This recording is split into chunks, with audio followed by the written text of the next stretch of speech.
Hello and welcome to This is Therapy 20 Minutes in the Mind of a Nigerian. I'm so glad you're here. This is a space for honest conversations about our inner lives, the thoughts we carry, the emotions we manage, and the pressures we often don't talk about. Each episode is a pause, a chance to slow down, reflect, and gently explore what's happening beneath the surface of everyday Nigerian life. This isn't advice, it isn't a diagnosis, and it isn't about having everything figured out. It's about awareness, context, and making space for what we feel. So, let's begin. So, as you probably have already seen from the title of today's episode, we're talking about mental health, and mental health not being a moral failure. And I think that this is a very important conversation to have because we live in a context, we live in a society where, as much as there's so much advocacy for mental health awareness, we still find that there's a sense of shame attached to someone coming out and saying that they're actually struggling with their mental health. So, talking about mental health is cute until you're in the situation and you actually need to talk about it. In a previous episode, we talked about how there has been hurt in religious organizations or religious institutions when it comes to how mental health struggles are addressed, and how sometimes people's vulnerability might not be handled properly. And I think the subtle, in some cases, and in other cases, the open and obvious assumption that mental health struggles equals you are doing something wrong or you are wrong. It definitely would influence whether somebody is able to come out and share when they're having a struggle because they don't know what people's response would be.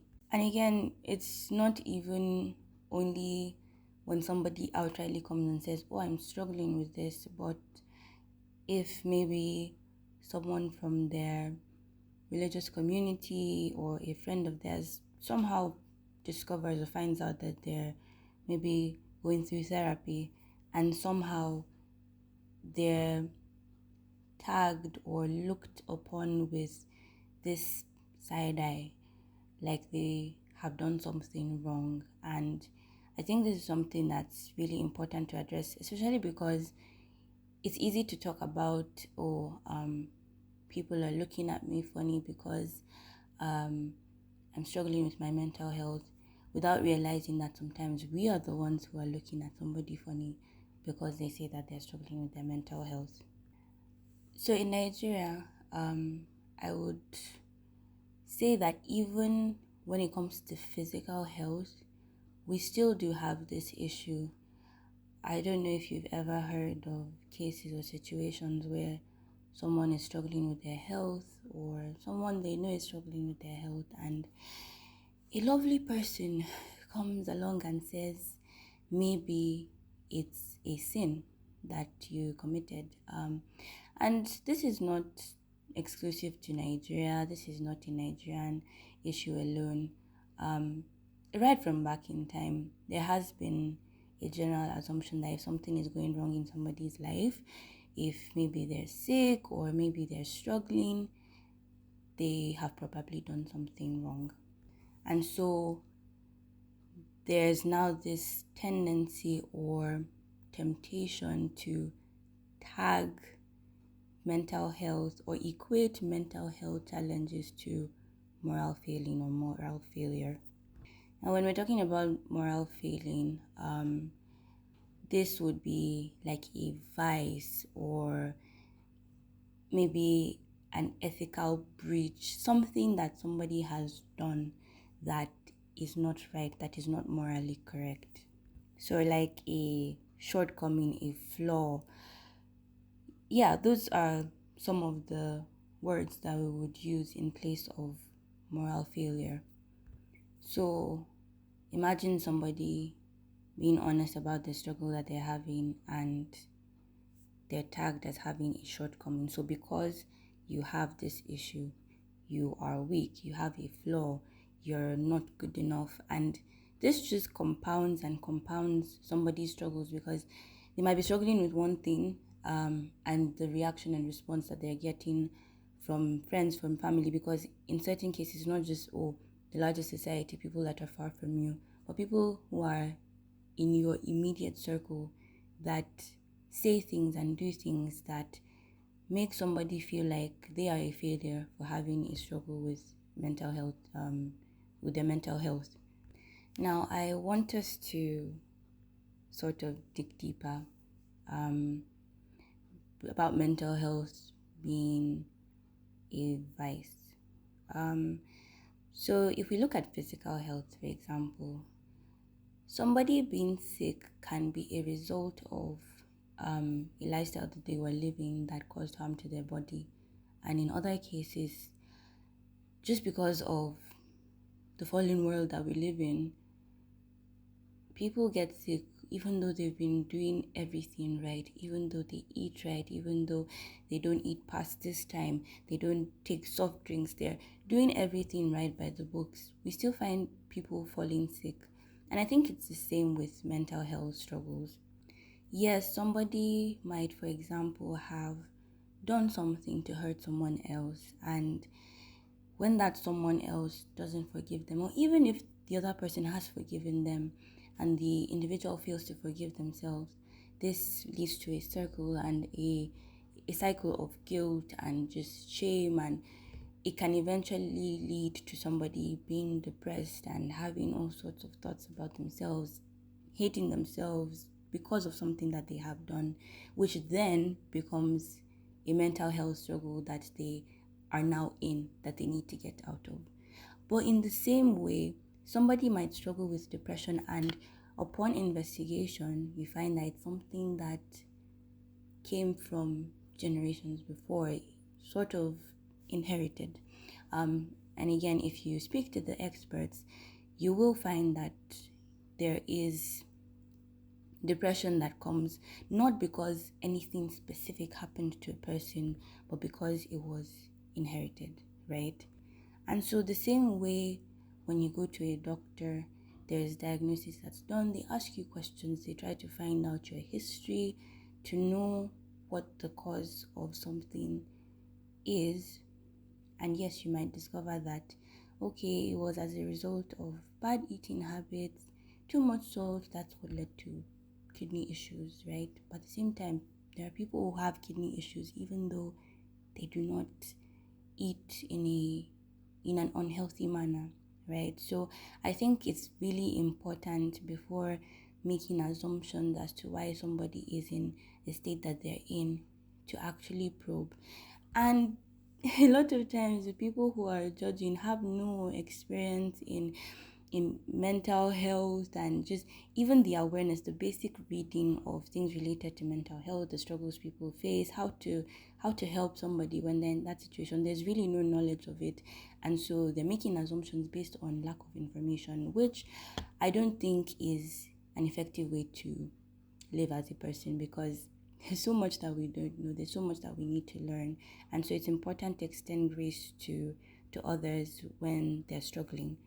So yes, in certain situations, it is possible that a vice eventually led to feelings of guilt, issues, this, that, or again, back to somebody did something that hurt someone else and they're battling with the guilt, and it could affect their sleep, and then you realize that, they're having sleep disorder, or that, yes, it could have come from something that happened or something that was done that eventually led to someone's mind going down and down and down into this dark place.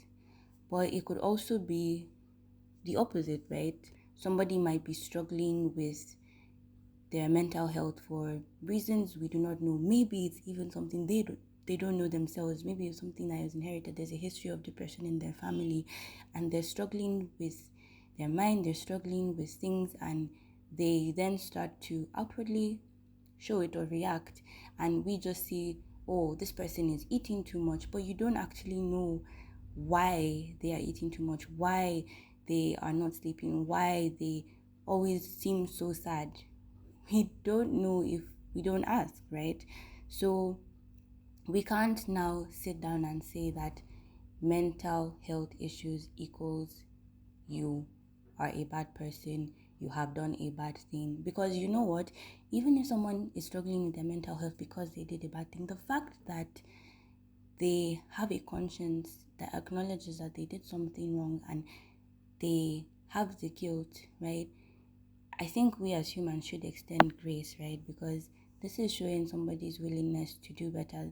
They realize that that's not the person that they want to be and they want to come out of it. So, yes, even if someone is struggling with depression because they did something, that means that they actually want to do better, and everyone should be given a chance. Everyone deserves a second chance. I dare say many chances, right? Now, I think what's also important to note is with all the awareness about mental health, I know that there are people who are joining the bandwagon of saying, oh, I'm an advocate for mental well-being and mental health, but they're just abusing terms and they're just abusing something that's so important. And so rather than truly understanding the heart behind trying to advocate for people getting help, people being aware of their emotions, how they feel, and how to respond to how they feel, there are people who are just using this for the vibes and for the social media hype. And I personally think that that's really wrong, because you're now creating a situation where when somebody who maybe was not aware of these things starts to maybe try to educate themselves a bit more, but then they realize that there are people who are just abusing the term mental health, then all of a sudden they go back to their old thoughts of, no, this is not something that is important, this is just exaggerated and everything, and it just leads to so much mess. So this is just a random side note that if you say that you're advocating for mental health, let it be genuine. Let it not be that you're just trying to sound cool, you're just trying to sound hip without actually understanding just how important it is that everyone is fine, body, soul, spirit, like their whole self is on the path towards becoming a better individual. But even if there are people who are abusing the term, even if there are people who do not truly understand what mental health advocacy is, does not mean that real issues do not exist. And the abuse of some people should not stop you from actually acknowledging the fact that people do face struggles. You yourself might be facing a struggle that you haven't admitted, because again, there's all sorts of people in the world. In an office, you'll find people who say things, do things that hurt you, but doesn't mean that you're going to stop working, right? Well, I hope you wouldn't stop working because of that. And so even if there has been abuse, even if there are people who are claiming to have mental health issues and they're just using it as an excuse to not develop themselves personally, it doesn't mean that the truth is not still the truth, that these are real issues, real struggles that people face, and there is a real need for people to get help that they need. So no, mental health challenges is not moral weakness. It's not moral failing. It's not a shortcoming. If anything, the fact that somebody is willing to admit that this is something that they struggle with, even when it means being so vulnerable and sometimes admitting to the fact that you're doing things that could be hurting somebody else because of a struggle that you're having, that itself shows strength, that itself shows sincerity of heart. And I think that we do need to acknowledge the fact that if somebody is asking for help, if somebody is acknowledging that they want to do better, then we're on the right path.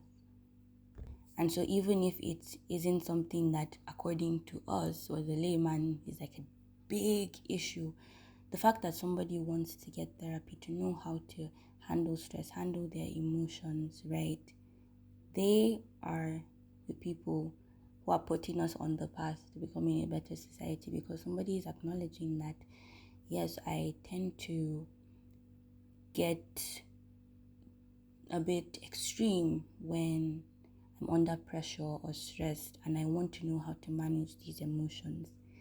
That is strength. That is you wanting to be a better person. That is a willingness to admit that yes, there are things that I can do better and I want to put in the work to do it better. Life happens, and let it not be until you are the one in that situation where you're going through hard stuff and somebody fails to understand and somebody is making careless statements that make you feel even worse. Let it not be until it reaches that point before you realize that it isn't kind and it isn't fair to somebody to equate their mental health struggles or challenges to them being a failure or being a bad person. It's again, a lot of these things involve compassion, showing grace, and also educating oneself regularly, learning about things that affect the human mind that we probably never paid attention to before. So I hope that next time you see somebody who might not even have openly admitted that, oh, they're struggling with something, but you can see is struggling with something, rather than tagging them, rather than putting them to the side and saying, oh, this person has failed. I hope this will encourage you to show grace, to reach out to that person, to talk to that person if they're willing to get help, to direct them to the help that they need, because you might not be the professional, but you can direct them to somebody who would walk them through the stuff that they're going through. You can be a listening ear. And you know what? Even if there's something that they say and you're like, oh, still show grace, still be kind, and be part of somebody's success story in the journey of them being a better person. So, thank you for spending these almost 20 minutes with me. If this episode resonated, please just take a moment to sit with it. You don't need to rush the process, just sit with it. And I would want to encourage you to read and explore topics related to mental health so that you're able to actually help others that you see in need of support.